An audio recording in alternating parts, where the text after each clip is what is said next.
Donc on a appris comment insérer un tableau, comment insérer des colonnes et des lignes, comment les supprimer. Donc on va voir maintenant comment modifier la largeur des colonnes, la hauteur des lignes, etc.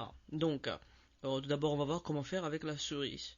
Donc si je veux redimensionner la largeur de la colonne 3, tout ce que j'ai à faire c'est prendre la souris, la laisser entre deux colonnes, comme ça. On voit que c'est une double flèche maintenant. Je glisse avec le clic gauche et là, je fais quelque chose comme ça. Et les autres colonnes, ils vont rester pareilles. Sinon, je peux faire quelque chose comme ça. Et là, à chaque fois, je suis en train de redimensionner cette colonne en redimensionnant la colonne à côté en même temps. Avec cette méthode, on voit que il n'y a que deux cellules qui vont être redimensionnées à la fois. Donc, je répète, si par exemple je veux redimensionner, élargir la colonne 2, je vais prendre de la place, un peu de place par la colonne 3. En revanche, si je veux élargir la colonne 2 en prenant par exemple l'élargir de 2 cm, mais au dépend de toutes les autres colonnes qui sont à droite, de façon symétrique, j'appuie sur CTRL et puis de la même façon, je vais glisser. Et là, vous voyez, imaginez qu'on a élargi de 2 cm la colonne 2. Mais en fait, on a pris 0,5 cm des 4 colonnes d'ici, de chaque colonne. Donc d'un côté, on a ça. De l'autre côté, on a CTRL plus la barre de glissement, la clic gauche. Et voilà. Donc maintenant, on va voir comment faire la même chose avec la souris, avec le clavier. Donc je veux redimensionner la colonne 3. Je viens ici. J'appuie sur Alt. Et puis, je vais faire soit flèche de droite, soit flèche de gauche. Si je fais Alt, flèche gauche, bah, il va rétrécir la colonne. Et en même temps, il va rétrécir le tableau entier. Donc, si j'ai rétréci la colonne 3 de 2 cm, donc ça veut dire que tout le tableau va se rétrécir de 2 cm.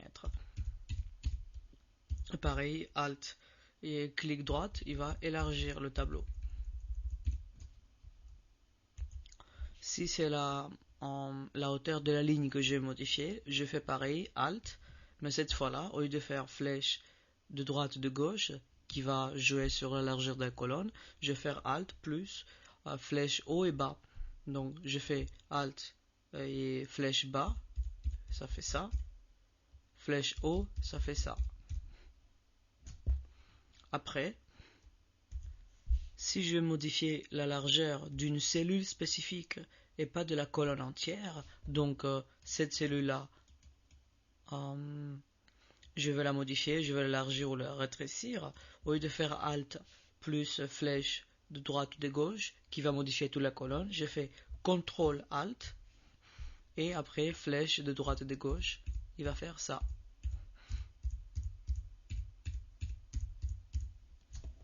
Et voilà. Sinon, je veux modifier les dimensions de tout le tableau en faisant clic droit, tableau. Sinon, je peux tout simplement appuyer sur le même bouton, propriété de tableau. Et là, dans l'onglet tableau, il me donne la largeur, donc je peux faire quelque chose comme ça. Et il va rétrécir tout le tableau de façon symétrique. Le reste, on va le voir plus tard dans la vidéo juste après. Il est possible qu'on désire fusionner deux cellules. Par exemple, imaginons que, plutôt, ces deux cellules-là, on veut que ce soit une seule cellule. Donc, vous voyez que là, elles sont séparées. Donc, je peux sélectionner les cellules qui m'intéressent, que je vais fusionner, et puis venir ici et cliquer sur fusionner. Et voir en fait quelque chose comme ça. Si je veux écrire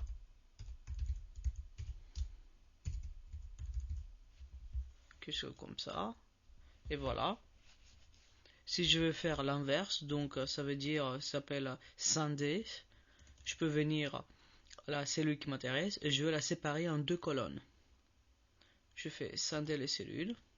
Et là, il me demande quelle est l'orientation. Est-ce que je veux que ce soit scindé de façon horizontale, ça veut dire et dans la cellule, il va créer deux lignes. Sinon, je vais avoir deux colonnes. Donc, ça va être scindé de façon verticale. Là, c'est vertical qui m'intéresse. En combien de cellules je vais scinder la cellule active en deux. Et là, il vient de me créer deux cellules à l'intérieur de la première. Sinon, je défais. Et là, je reviens. J'ai fait de façon horizontale. Proportion égale ou pas, ça dépend. Et là, vous voyez qu'il a créé deux lignes à l'intérieur de la cellule active. Dernière chose, si on veut supprimer un tableau, on ne peut pas sélectionner tous les tableaux et faire supprimer. J'avais dit que ça a comme résultat de supprimer la suppression du contenu de toutes les cellules, mais pas du tableau en soi, ou lui-même. Donc, pour supprimer un tableau, tout ce qu'on a à faire, c'est de venir à tableau, supprimer tableau. Et on vient de se débarrasser de ce tableau. Donc, continuez à regarder les autres vidéos pour apprendre comment alterner, comment modifier tous les paramètres d'un tableau.